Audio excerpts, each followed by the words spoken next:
حضرت موسیٰ علیہ السلام سے ایک آدمی نے درخواست کی کہ اسے جانوروں کی زبان سکھا دیں تاکہ وہ ان کی باہمی گفتگو سمجھ سکے۔ حضرت موسیٰ علیہ السلام نے فرمایا اس بات کو چھوڑ دے کیونکہ اس میں کئی خطرات پوشیدہ ہوتے ہیں۔ قاعدہ ہے کہ جس بات سے منع کیا جائے اس کی طرف رغبت اور بڑھتی ہے۔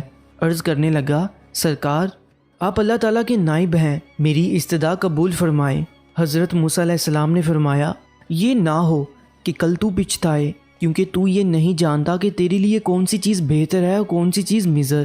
بارگاہ الہی سے حکم ہوا اے موسیٰ علیہ السلام اس کی تمنا پوری کر دے۔ اس شخص نے کہا اچھا سارے جانوروں کی زبان نہ صحیح، صرف میرے گھریلو پالتو جانور کتے اور مرغ کی زبان سکھا دے۔ حضرت موسیٰ علیہ السلام نے فرمایا جا آج سے ان دونوں جانوروں کی بولی پر تجھ کو قدرت حاصل ہوگی۔ وہ شخص یہ سن کر خوش اپنے گھر چلا گیا۔ صبح ہوئی تو خادمہ نے دسترخوان جھاڑا، اس میں سے رات کا بچا ہوا روٹی کا ٹکڑا زمین پر گرا۔ مرغ وہ ٹکڑا اٹھا کر لے گیا۔ کتے نے کہا دوست تو دانہ دھن کا کھا کر اپنا پیٹ بھر لے گا، اگر روٹی کا ٹکڑا مجھے دے دے تو میرا گزارا چل جائے گا۔ مرغ نے کہا میاں صبر کرو، خدا تجھے بھی دے گا، کل ہمارے مالک کا گھوڑا مر جائے گا، تم پیٹ بھر کر کھائیو۔ وہ شخص ان دونوں کی گفتگو سن رہا تھا، وہ فوراً اٹھا، اس نے گھوڑا کھولا اور جا کر منڈی بیچ آیا اور نقصان سے اپنے آپ کو بچا لیا۔ دوسرے دن بھی روٹی کا ٹکڑا مرغ لے اڑا۔ کتے نے غصے میں آ کر مرغ سے کہا اے فریبی یہ دروغ گوئی کب تک چلے گی، تو جھوٹا ہے، ارے اندھے نجومی تو سچائی سے محروم ہے۔ مرغ نے جواب دیا وہ گھوڑا دوسری جگہ مر گیا، مالک نے نقصان سے بچنے کے لیے گھوڑا بیچ ڈالا تھا، فکر نہ کر کل اس کا اونٹ مر جائے گا اور تو خوب پیٹ بھر کر کھانا۔ یہ سن کر مالک اٹھا اور اونٹ بھی بیچ آیا۔ اس طرح اس نے اس کے مرنے کے غم اور نقصان سے اپنی جان بچا لی۔ تیسرے دن پھر ایسا ہی واقعہ پیش آیا تو کتے نے مرغ سے کہا ارے کم بخت تو جھوٹوں کا بادشاہ ہے، آخر کب تک تو مجھے فریب دیتا جائے گا۔ مرغ نے کہا بھائی اس میں میرا کوئی قصور نہیں، مالک نے اونٹ بیچ ڈالا اور اپنے آپ کو نقصان سے بچا لیا۔ مرغ نے کتے کو تسلی دیتے ہوئے کہا فکر نہ کر، کل اس کا خچر مر جائے گا، اسے صرف کتے ہی کھا سکتے ہیں، تم بھی جی بھر کر کھانا۔ مالک نے جب یہ سنا تو اس نے خچر بھی فروخت کر دیا۔ مالک اپنی ہوشیاری پر بے حد خوش تھا کہ وہ یک کے بعد دیگرے 3 حادثوں سے بچ گیا، اور کہنے لگا جب سے میں نے مرغ اور کتے کی زبان سیکھی ہے قضاء و قدر کا رخ پھیر دیا ہے۔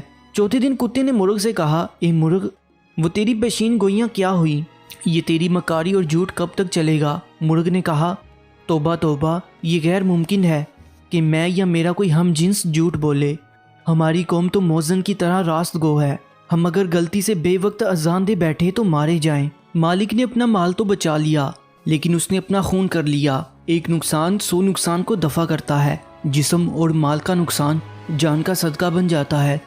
بادشاہوں کی عدالت سے سزا ملے تو مال کا جرمانہ ادا کر کے جان بچ جاتی ہے، لیکن قضاء الہی کے بید سے بے خبر ہوتے ہوئے بھی جو آدمی اپنا مال بچاتا ہے وہ محض نادان ہے۔ اگر وہی مال اس پر سے صدقہ ہو جاتا تو شاید اس سے بلا ٹل جاتی۔ اب کل یقیناً مالک خود مر جائے گا، اس کے وارث اس کی وفات پر گائیں ذبح کریں گے، بس پھر تمہارے وارے نیارے ہیں۔ گھوڑے، اونٹ اور خچر کی موت اس نادان کی جان کا صدقہ تھا، وہ مال کے نقصان سے تو بچ گیا لیکن اپنی جان گنوا بیٹھا۔